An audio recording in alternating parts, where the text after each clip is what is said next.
8 дугаар ангийн давс гаргаа авах туршилтын 8-3-ийн суралцсан зорилтын хүрээнд металлын карбонатаас давс гаргаа авах аргын туршилтыг судалж байна. Туршилт 1. Бага хэмжээтэй натрийн хлоридын давс гаргаа авах арга.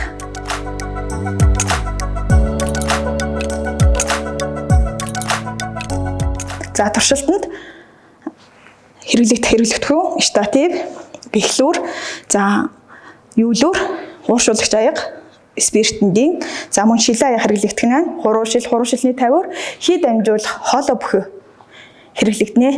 За мөн бодис сурвалжаар нь давсны хүчил натрийн карбонат, цагаан өнгөтэй тас бодис байх нь, за мөн шохоо усыг ашиглана. Натрийн карбонат бүхий хуруу шилэндээ давсны хүчлээ нэмж өгнө.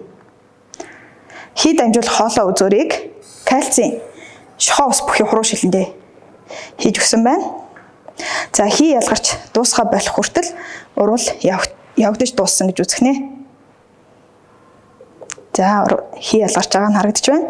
Мөн шохоо усны өнгө булангар үүсэж байгаа нь харагдаж байна. Энд цагаан өнгөтэй кальцийн карбонат үүссэн байна. Илүүдэл натрийн карбонатыг ялгаж авахын тулд шүүн. Хүчил суурьтай ажиллагааны дурмыг сануулж өгөөрэй. Шүүгцийг ууршуулагч аяндаа хийж өгнө. За спиртендинтэй ажиллахдаа тагийг навч чудан зэрэг онгойлж өгөөд за унтраахтаа заавал тагаар нь таглаж унтраахыг сануулж өгөөрэй.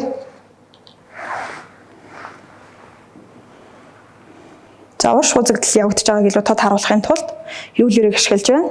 За юулюрийн хананд өөр үсэж байгаа нь харагдаж байна. Ууршуулагч аюуны хананд натрийн хлорид үүсэж байгаа нь харагдаж байна.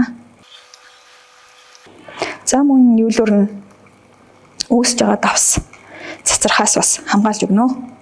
За одоо үүссэн давсыг бүгдөө харъя.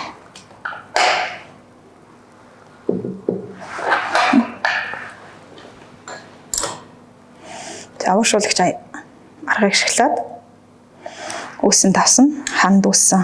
Ууршуулагч аяхны ханд үүссэн байгаа нь харагдаж байна.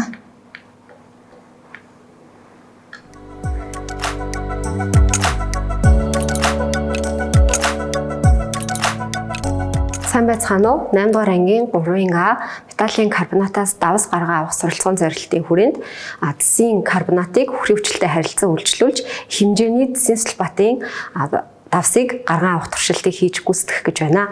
За туршилтын хэрэглэгдэхүүнээр штатив, бэхлүүр, цагираг, за юулуур, конусколп, хэмжээс цилиндр, шилэн аяга, шилэн савх, за мөн бид нар ууршуулах учраас спиртендийн ууршуулах аяга, юулуур зэргийг бэлдсэн байна. Харин бодис сурвалжаар цэсийн карбонатын давс байна. За мөн хөрийн хүчлийн усамлуудыг хэрэглэх болно. За 10 мл хөрхийн хүчлээ хэмжээ авсан байна. За үүнийг шилэн аяга руугаа хий. За хөрхийн хүчлийн уусмал дээрээ цэсийн карбонатын давсаа багаар нэмж өгнө.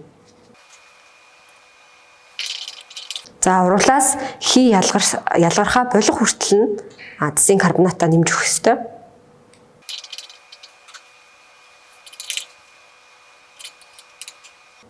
За уруулаас нүүрс хүчлийн хий бол эрчимтэй ялгарч байна.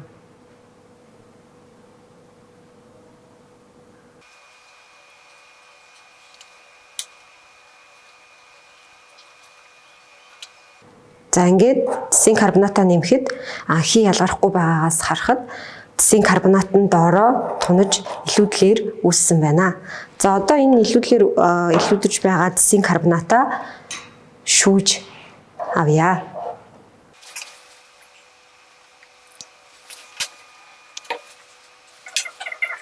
За шилэн аяганд илүүдэж үлдсэн цэсийн карбонатаа нэрмэл усаар зайлж хийнэ. За уусмал маань бүрэн шүүгдээд дууссан байна. За шүүгдсэн уусмалыг ууршуулах аяга руугаа хийгээд бид нар талт үүстэл нь ууршуулах хэрэгтэй байгаа.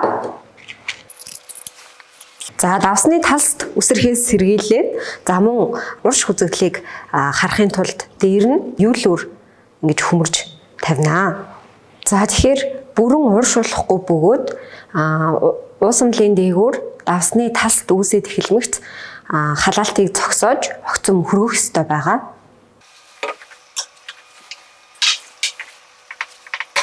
Давсны талст үүсч эхэлж байгаа учраас халаалтыг зогсоогоод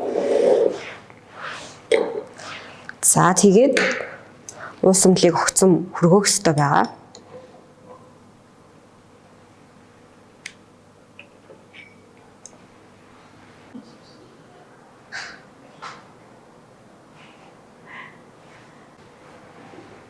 Халаан уушруулж.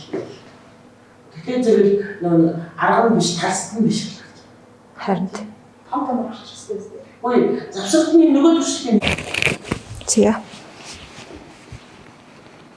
За ингээд Синслбатын талст маань үүссэн байна. За одоо үнийгээ шүүе.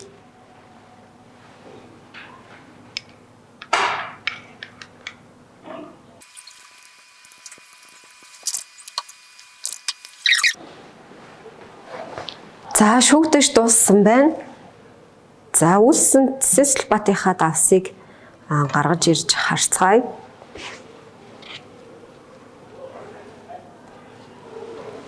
За Синслбатын цэнхэр өнгийн талс давс үүссэн байна.